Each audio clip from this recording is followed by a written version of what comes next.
안녕하세요. 반갑습니다. 김명선입니다. 오늘은 저의 삶의 이야기를 나누고 싶어서 이곳에 왔습니다. 저희 집이 이제 그런 데 있잖아요. 이렇게 사람도 살고 건물도 있고 2차선, 4차선 도로도 있는 그런 동네, 교회도 있고 학교도 있는 그런 동네에서 조금 이렇게 외진 곳으로 오다 보면 이제 제가 살던 무허가 판자촌들이 있는 무허가 집들이 있는 산동네가 있었어요. 저는 거기서 초등학교 2학년 때부터 살았는데 밖에서 막 친구들 만나서 신나게 막 놀다가 이제 그 쪽문 같은 문을 들어가면 그때부터 저는 좀 슬프고 말이 없어지고 그렇게 되는 거예요. 그래서 이렇게 양면의 모습을 가진 사람으로 그런데 너무 감사한 게 주님이 그때도 나를 보호하셨구나. 어릴 때 제가 초등학교 5학년 때 예수님을 만났어요. 그래서 그 지하실에 있는 작은 교회를 다녔는데 12살의 마음에 정말 믿어졌어요. 그래서 너무 기뻐서 교회에서 막 춤을 추고 이렇게 안녕 안녕 친구들이랑 인사하고 이렇게 들어가잖아요. 저희 집도 골목으로. 근데 그때부터 제가 춤을 췄어요. 그 아무도 없는 산길이 주님만 계시잖아요. 사람들이 잘 안 다니는 산길이니까. 제가 그 구원의 감격 잘 모르지만 복잡하지 않지만 아, 하나님이 나를 구원하시다니, 내가 이제 천국 갈 수 있다니. 막 춤을 춘 거예요. 그래서 막 그 당시에 이렇게 경배와 찬양 이런 문화들이 좀 있었는데 막 발레하는 사람처럼 돌면서 춤을 추고 율동을 혼자서 막 길에서 혼자 했어요. 지금 이제 찬양 사역자의 길을 걸으면서 저에게 사람들이 언제 찬양 사역을 하기로 결정하셨나요? 이런 질문들을 할 때마다 제가 주님이 나를 언제 보셨을까? 네, 바로 그때였구나. 그때 아무도 없을 때 유일한 청중이신 하나님 앞에 예배드리는 것을 보셨던 게 아닐까 그런 생각을 해요. 또 한 가지 에피소드는 뜨거웠거든요, 제가. 그래서 막 새벽 예배 가는 걸 너무 좋아했어요. 근데 저희 집이 산이잖아요. 이제 산에서 이렇게 교회를 가야 되는데 밤에 너무 무서운 거예요. 근데 오늘도 하나님 저 오늘도 용기를 내서 예배드리러 가고 싶어요. 그리고 막 중학교 때 이렇게 막 산길을 내려올 때 한 번은 저희 집에 이제 집 밖에서 키우는 큰 개가 있었는데 개가 같이 따라와 주는 거예요. 그래서 안 무서운 거죠. 그래서 개랑 주거니 받거니 대화를 하면서 개 이름이 해바라기였는데 해바라기야 오늘 내가 예배 가서 은혜를 많이 받고 올게. 해바라기. 나랑 같이 가자. 하다가 너 이따가 알아서 집에 가야 돼? 막 이러면서 막 내려왔는데 정말 그 쪽문이 있는 데부터 올라가 이제 안녕 했는데 얘가 진짜 가는 거예요. 그러니까 저는 마음이 너무 따뜻했어요. 하나님이 이 개를 보내주신 것 같고 그래서 제가 지금 이제 계속 저의 삶의 간증을 이어가기 전에 찬양을 한 곡 부르고 싶은데 제가 그 산길을 걸을 때마다 무서울 때마다 불렀던 찬양이 있거든요. 무서울 때마다 항상 그 찬양을 불렀어요. 그 찬양을 부르면 주님이 막 이렇게 낯선 사람이 다가와도 물리쳐 주실 것 같고 귀신이 나타나도 물리쳐 주실 것 같고 그래서 하나님 정말 능력 있으세요. 크신 분이에요. 이런 고백을 할 때마다 불렀던 어릴 때 배웠던 찬양인데 제가 너무 좋아해서 제 음반 낙헌제 1집의 첫 번째 곡으로 수록했어요. 그 찬양 함께 불러드리고 계속 이야기를 시작하고 싶습니다.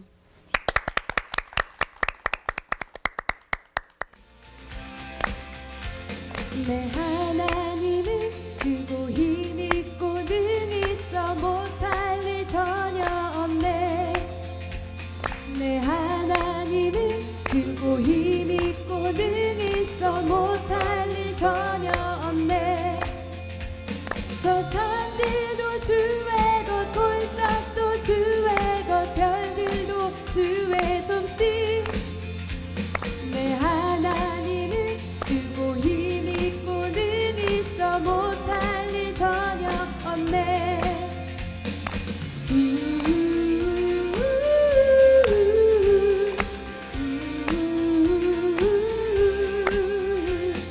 그런 유년 시절을 보내고 나서 이제 대학교에 가서 본격적으로 하나님이 어떤 분이신지를 배웠던 것 같아요. 제가 섬겼던 예수전도단에서 이제 처음 갔는데 저는 이제 꿈이 많던 신입생이었는데 우연찮게 갔던 예수전도단 모임에서 그 작은 동아리방이었거든요. 거기에서 예배를 드리는데 제가 잔뜩 치장을 하고 갔었어요. 마스카라 이렇게 하고 얼굴 잔뜩 최선을 다하고 이제 새로운 사람들을 만나는 대학생이니까요.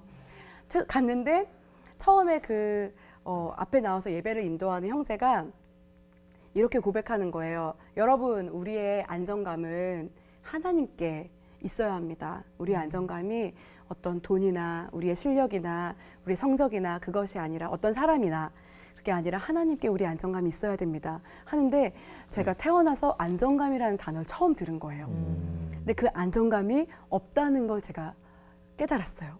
그리고 나서 그날 이렇게 울었어요. 엉엉.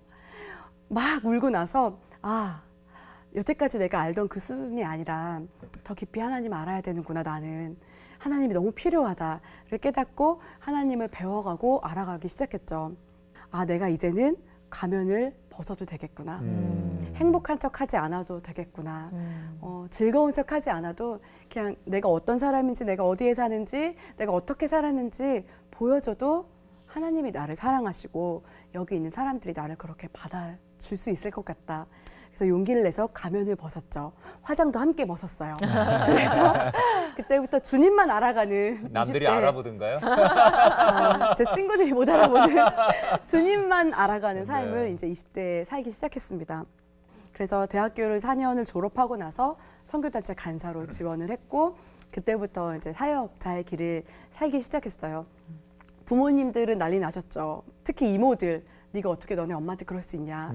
엄마가 얼마나 너를 힘들게 키웠는데 그렇게 보장이 안 되는 곳에서 너가 엄마 뒷바라지 이제 네가 해야지. 이런 말 들었는데 저에게 제일 가치 있는 것을 위해서 부모님께 너무 죄송했지만 대학교에 가서 전도하고 친구들 청년들 데리고 와서 양육하고 밥해 먹이고 그게 저는 너무 즐거웠어요. 그때는 결혼 생활 1년 차 때였거든요. 그래서 남편은 연애할 때도 좋았지만 결혼할 때 더 좋았어요. 깜짝 놀라셨죠? 훌륭한데. 지금 네. 부러워하는 사람이 너무 많아요. 네, 그러니까 남편이 제가 찬양하는 걸 너무 좋아했거든요.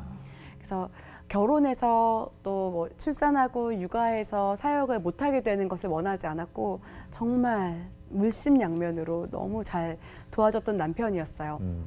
그래서 결혼 생활도 즐겁고 또 출산도 하나님이 때에 맞게 아이를 주시고 그리고 제가 부른 찬양 시선도 많은 사람들에게 알려지면서 이제 사역도 재밌고 이렇게 2015년 10월 정도예요.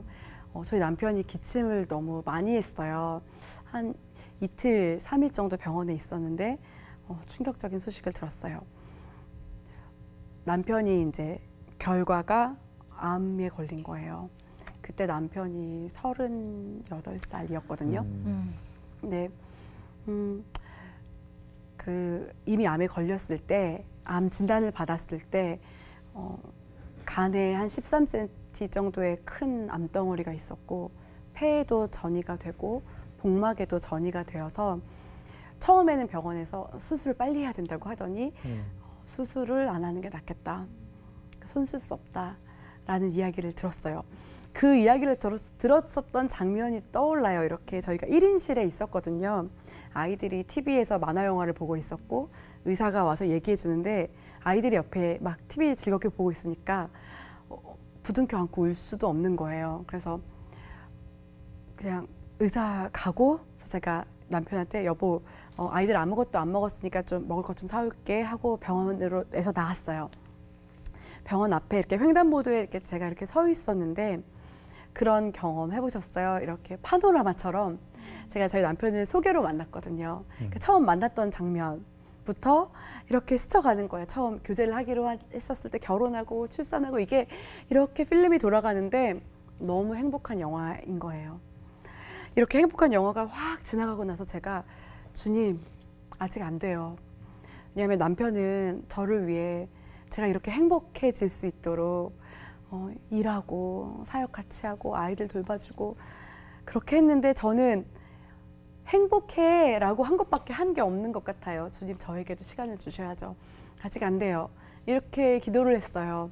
근데 그때 주님이 정말 제 인생에 몇 번 없는 그런 확 주님의 마음, 주님의 음성을 저에게 주셨는데 어떤 마음이었냐면 말씀이 떠오르게 해주셨거든요. 내가 믿으면 하나님의 영광을 보리라. 그래서 그 말씀이 제 안에 확 들어오는 거예요. 그 당시는 그 말씀이 어디에 있는지도 떠오르지 않았는데 그 말씀을 제가 딱 듣고 남편에게 달려갔죠. 여보, 걱정하지 마. 하나님이 나한테 네가 믿으면 하나님의 영광을 보리라 하셨어. 우리 살았어. 또 남편이 그 자리에서 그 병상에서 아멘 그랬어요. 그리고 수요일에 퇴원을 하고 금요일에 이제 저희 교회에 금요 부흥회에 갔어요. 수많은 사람들이 한 몇백 명의 사람들이 앞에서 막 찬양을 하는데 저랑 남편이 제일 뒤에 앉아 있었는데 남편이 기침 때문에 찬양을 못 하는 거예요. 그러니까 울더라고요. 하나님, 제가 저희 남편이 기독교 그 음반 담당을 했었거든요. 하나님, 제가 찬양하는 일을 한다고 여기까지 왔는데, 그리고 찬양 사역자 아내를 만나서 이렇게 했는데 제가 지금 기침이 나서 찬양을 못 하고 있어요. 하나님, 저 주님 찬양하는 삶 계속 살게 해주세요. 기도하는데 정말 신기하게 갑자기 기침이 잦아지는 거예요. 그러니까 남편이 그때 느꼈죠. 뭔가 있구나. 이거 주님이 하시는 일이 있구나. 그리고 나서 저희 담임 목사님을 만나 뵀어요. 담임 목사님이 저희에게 시편 118편 말씀을 주셨어요. 이 말씀 전체를 하나님이 떠오르게 하셨다. 그러니까 그 말씀이 여호와께 감사하라. 그는 선하시며 인자하시며 영원하시도다가 앞뒤로 나오고 그 중앙에 이렇게 주님이 하신 일들이 나오는데 특별히 17절 말씀을 읽어주셨어요. 내가 죽지 않고 살아서 여호와께서 하시는 일을 선포하리로다. 저희가 그 말씀을 아멘으로 받았어요. 그리고 저희 청년들, 제가 이제 교회에서 제가 섬기는 교회는 분당의 할렐루야 교회인데 그 교회에서 청년들과 함께 찬양 사역을 했었는데 그 청년들과 함께 이 일은 하나님께서 하시는 주님의 영광을 드러내시는 일이다. 그래서 영광 프로젝트라는 이름을 붙이고 같이 기도하고 함께 이 시간들을 통과하기 시작했어요. 남편은 그때 그제로부터 이제 회사를 더 다닐 수는 없었어요. 다닐 수 없었고 기도하면서 요양을 하기로 했어요. 그래서 전라도 보성에 있는 암환우들을 위한 복례마을이라는 곳에서 너무 경관이 좋고 환경이 너무 좋은 곳이에요. 그곳을 몇 분이 추천을 해주셔서 그곳에서 요양을 하면서 아침에 일어나서 체조하고 묵상하고 새벽 예배 드리고 이렇게 등산하고 유기농 좋은 음식들을 먹으면서 거기 계신 암환우 분들과 함께 요양을 했고 저는 남편이 원했던 대로 계속 아이들과 함께 그 교회를 섬기고 하던 일들을 계속 섬겼어요. 그리고 그때 남편은 이제 매일매일 SNS, 페이스북에 일기를 썼어요. 저희 남편은 성격이 좀 조용하고 뒤에서 서포트하는 그런 성격이었는데 자기 주장이 강하고 이런 사람이 아니었거든요. 근데 처음으로 사람들 앞에 자기 생각들을 이제 쓰기 시작했어요. 그래서 썼던 게 담도암 일기예요. 병명이 담도암이었거든요. 담도암 일기 첫 번째.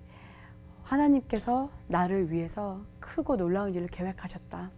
그 계획 안으로 제가 이제 들어갑니다.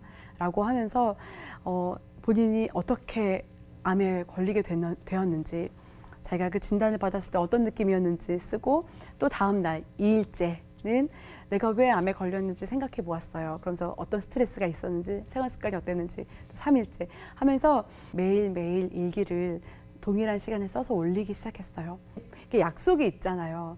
저는 이 시간들을 통해서 믿음은 뭔가 잘 될 걸 기대하는 게 아니라 하나님이 주신 약속, 그 말씀을 붙잡는 거구나라는 걸 깨달았거든요. 그래서 약속을 붙잡고 11월부터 12월, 1월, 2월, 3월, 4월, 5월까지 7개월을 정말 의미 있고 행복한 시간을 보냈어요.